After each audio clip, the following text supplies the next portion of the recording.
Assalamu Walaikum. Hello friends, how are you? Welcome back to my another video.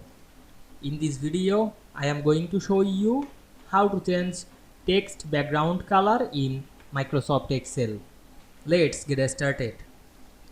At first, you have to open your Excel spreadsheet.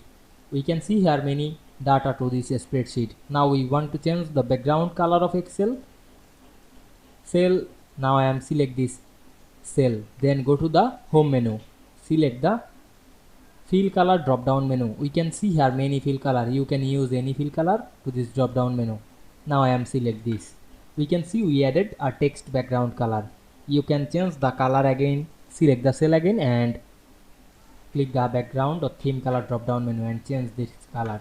Otherwise you can add color multiple cell, click and drag on our mouse, select multiple cell, then select the color drop down menu and added another color.